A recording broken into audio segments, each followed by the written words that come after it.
present the perspective of the Somalia. Somalia has been quite a difficult country for the last 50 years, and there was not much work for bird research and bird observations, although there were some publications from the bird of Somalia from John Ash and John Miskell, which they have 1879. Then later on, no one has done anything. The next, please. It got stuck somehow. Sorry.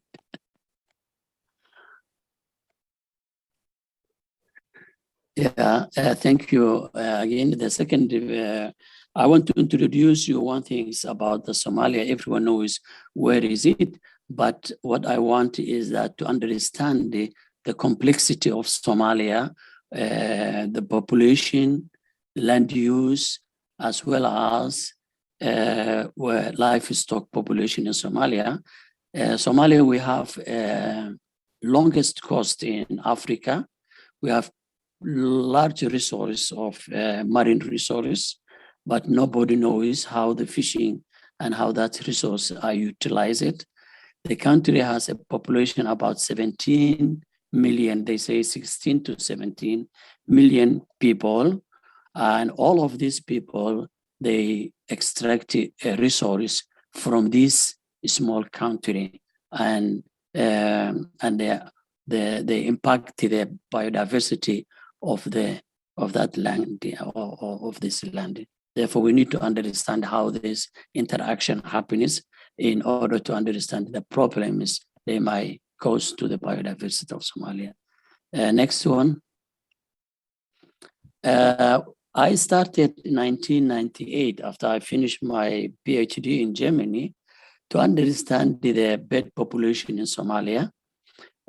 One of your right side is the sketch map of how flora of Somalia are distributed in Somalia. As you see, in the Red Sea, we have a coastal, desert, and steppes, and the black one is the mountain coming from Ethiopia, goes up to the Indian Ocean. And this also has an impact of the movement of animals and wildlife in Somalia. But in between are similar. Most of them are shrubs and bushland. There's also patch of grassland within Somalia. And we have a riverine woodland. We have riverine, we have Shabelle River, which comes from Ethiopia. All our rivers started from Ethiopia. And we have a lowland forest or a swamp, which is evergreen. This part is connected to the flora from Zambezi, Mozambique, up to Mozambique, from Somalia up to Mozambique, are similar vegetation. And then the country I divided on my own way in order to understand the distribution of the bird species in this area. And I divided northwest. This I done 1998 before the federal state was established. And it has nothing to do with the political, it's just understanding the distribution and population of the species, where we have more endemics and where we have less endemic, and how birds are distributed. So the northwest and northeast is the northern part of Somalia, and then central, the climatically and if quite different from one part to another. If you go to the south, you will see that more moisture area, and if you go to Jubaland, it's more better plant growth. You will see it the next data. Please, next slide. The next slide I want to show you, and I wanted to understand how rainfall pattern distributes in these 5 districts. So you see that the northwest, and south and Jubaland receive more precipitation than the other 2. Yeah, and I hope that the bird population will also reflect around the most availability and as well as the biomass production. The next, please.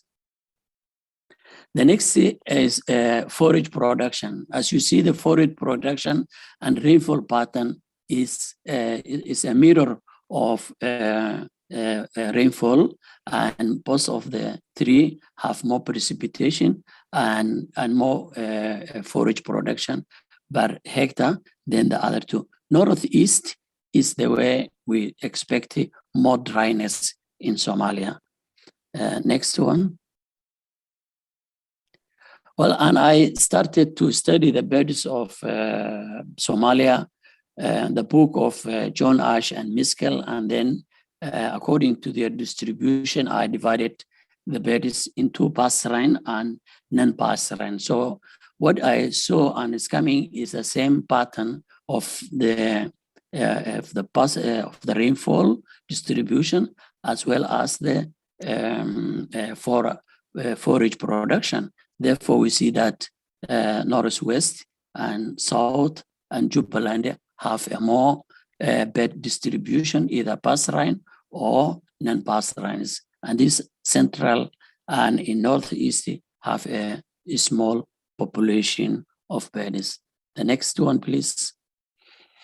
Then I started to count in the number of breeding birds in this area, and you can see now we have a different pattern that the northwest comes with higher breeding record, and Jubaland, where we have more precipitation, more forage production or habitat availability, less breeding records, although the south are also close to northwest. In this, we attribute because of the northwest was colonized by British, and in the south was colonized by Italian, and nature-loving people are quite different in habitat. Therefore, they have a lot of bird watching or bird observation during the colonial time, while the Italians have a few. Next one, please. So the first bird mapping was done in 1978 up to 1983 with John Ash and John Miskel. And later on, they produced these birds of Somalia with distribution data 1998. The next page. They have used the half square degree with divided into APC, and they cover most of the Somalia, and some they have extracted from the literatures, but most of the squares they have visited. Few are there from the literature. Next. So what they have come out from their bird recording is that total species of birds recorded in Somalia is 659 altogether, and Afrotropical species are 88, Balearic species are 154, resident species are 417, and endemic species are 10. Confirmed breeding is 300.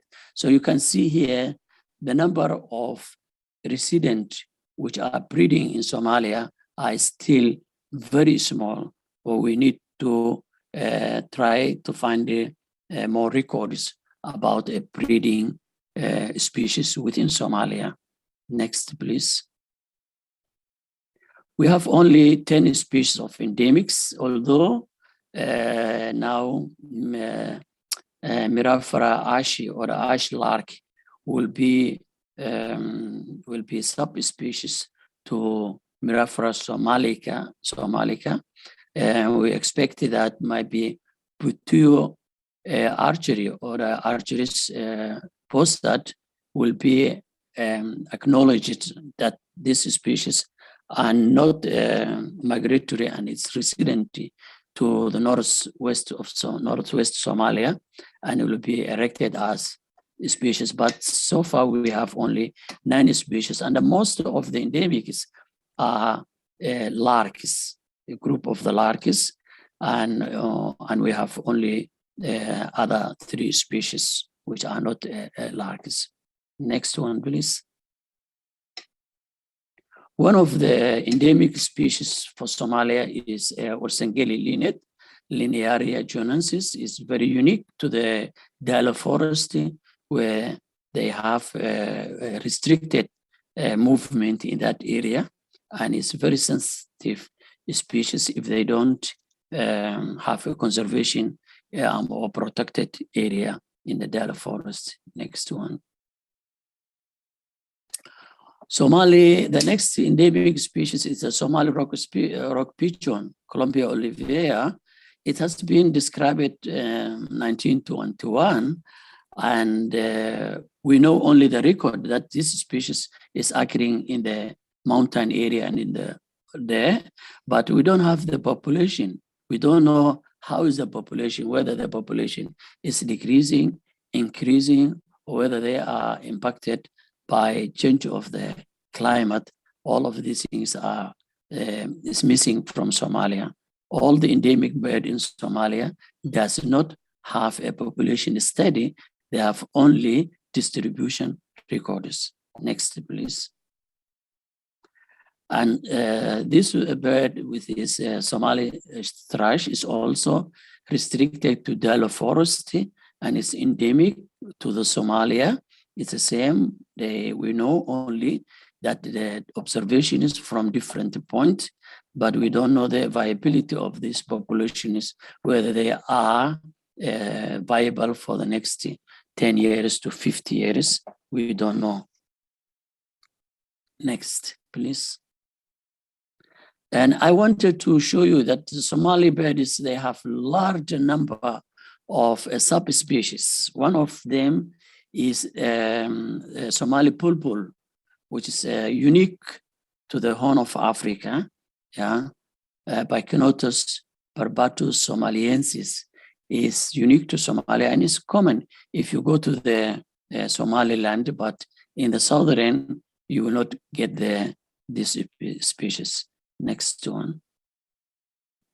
And in Somalia we have 8 species of pastardes, and these 2 are the largest one which are occurring in Somalia.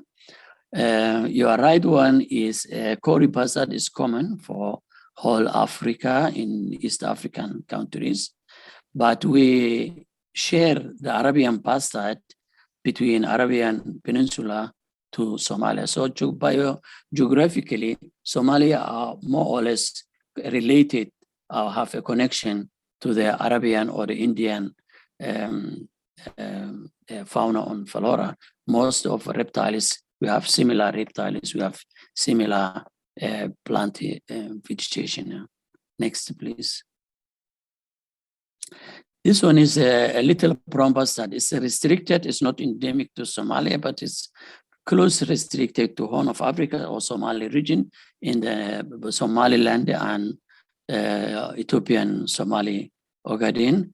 And it's also distribution record.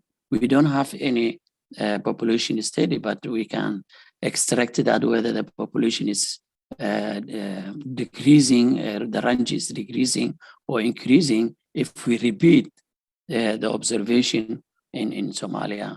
But this one is 1978, so it's quite obsolete, the data, to make any charge about whether these species are threatened or not. The next, please. I mentioned that Somalia has a lot of endemic subspecies, which is very important in genetically to be preserved, not only the species, but also populations. So why they have so many subspecies?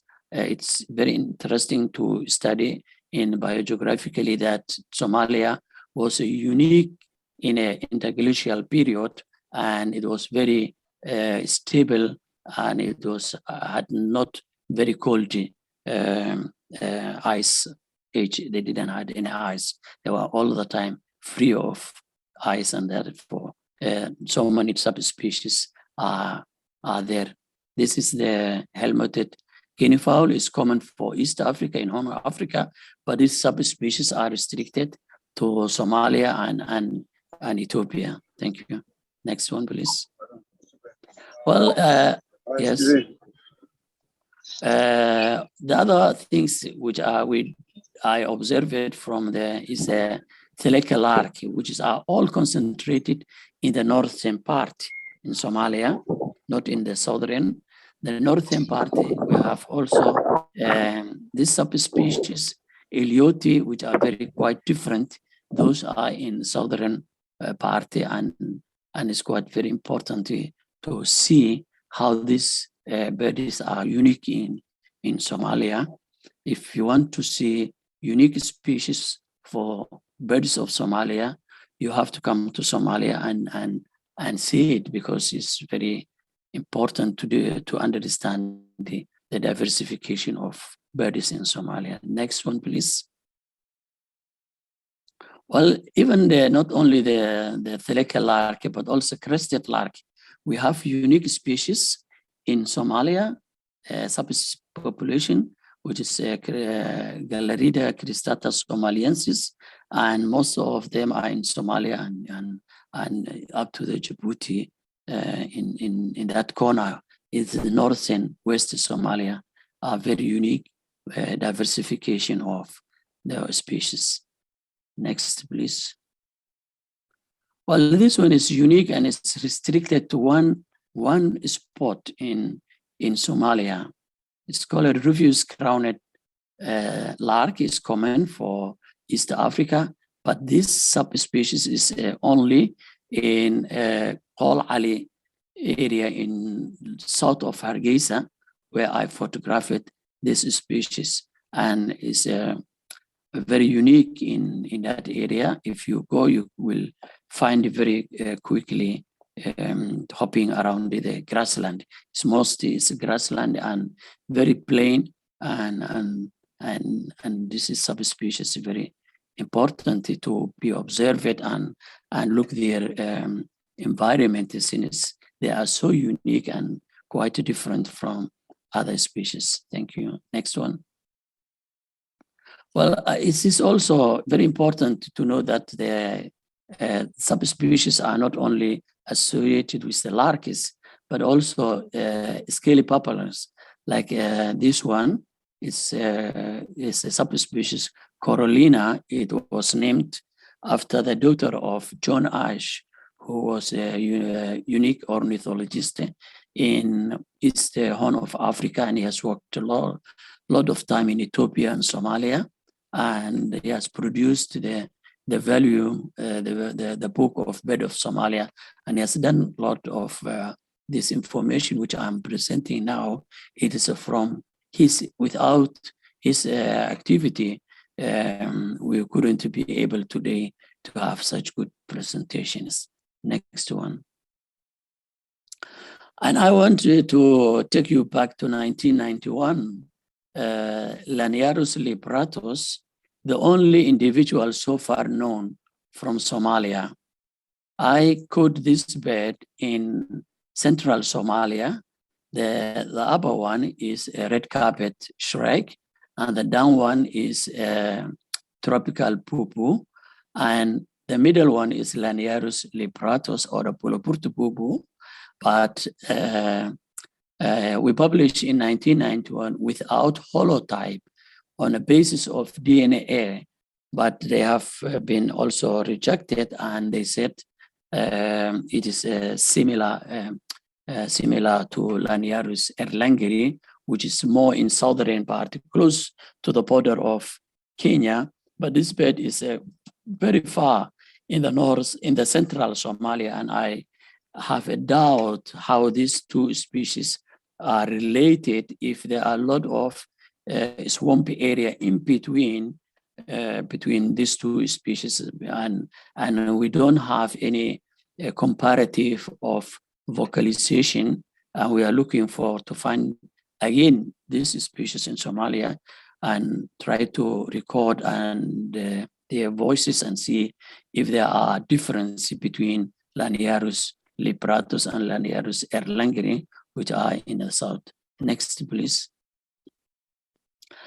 These two pictures, I just want to show you that the down one is when he was on the bush, and the upper one is when we caught and bring to Mogadishu, and we kept 1 year during the identification, and the samples, blood samples and feathers was sent to the Denmark, Dr. Fachelsa, and he is the one who analyzed the data and came out. This is a new species to Somalia, but later on they have analyzed another DNA, and they said might be it is a morph of Laniarus erlangeri. But we wanted to continue the research and even found whether these morph are still surviving in the Shabelle River in the north of close to the border of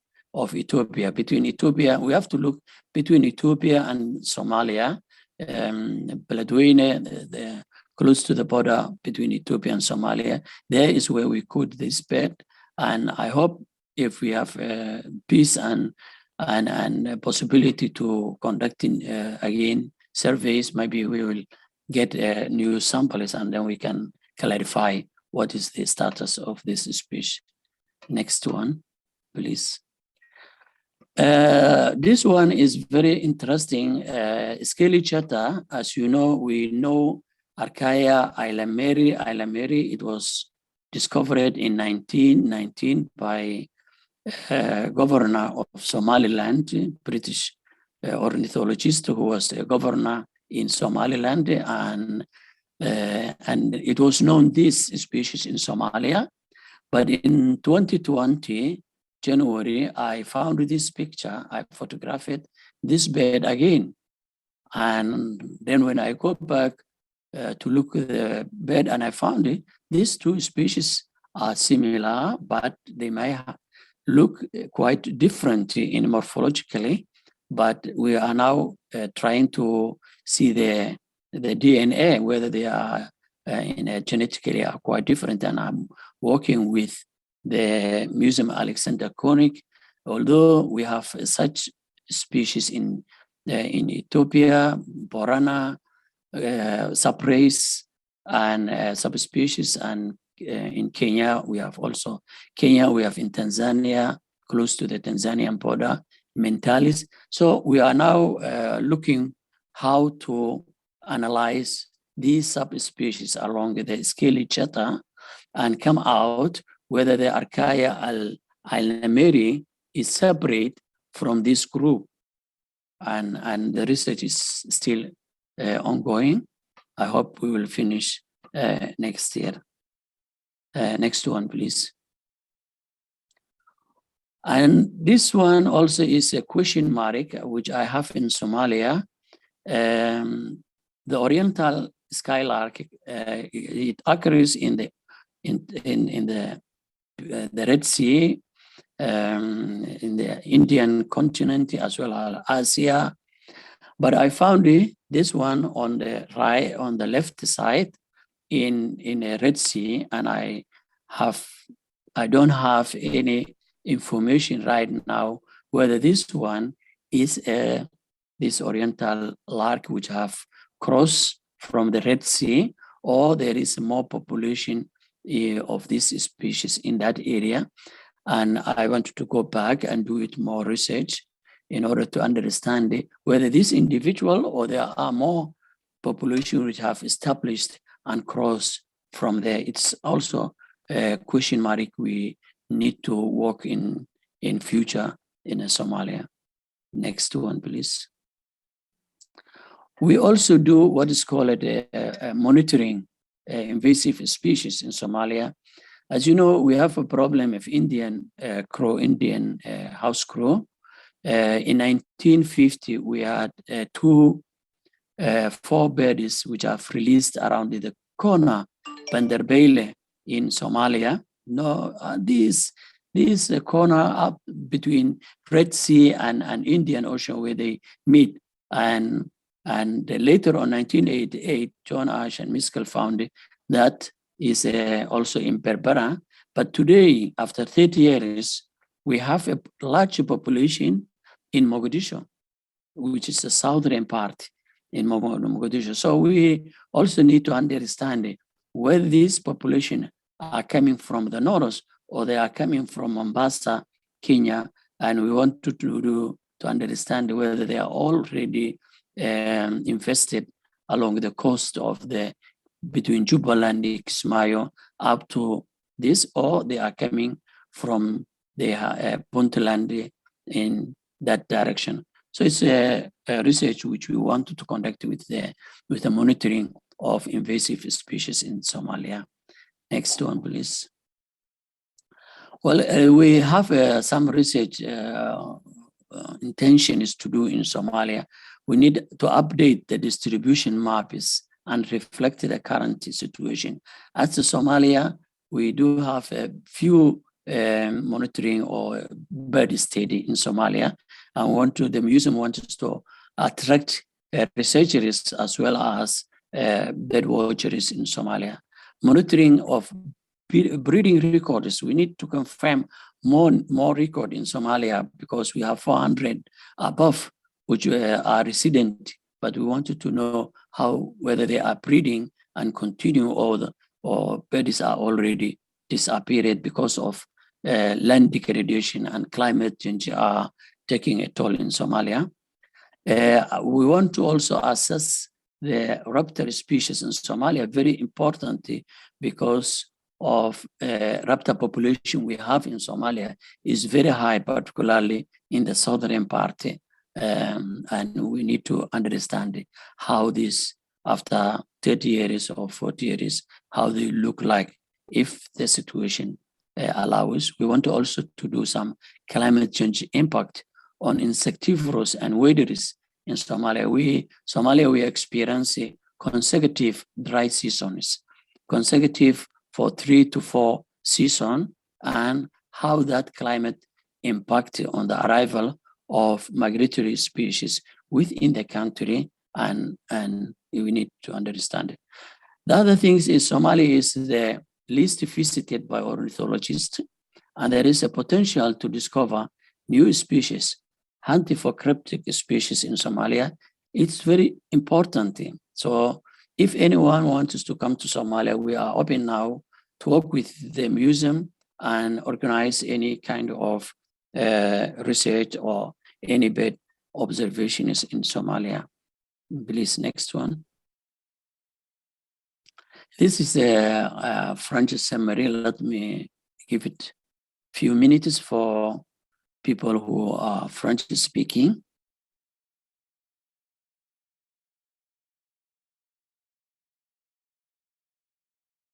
Next one.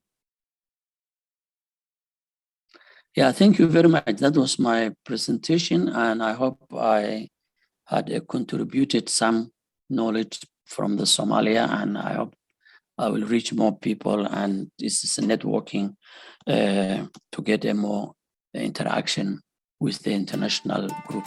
Thank you very much.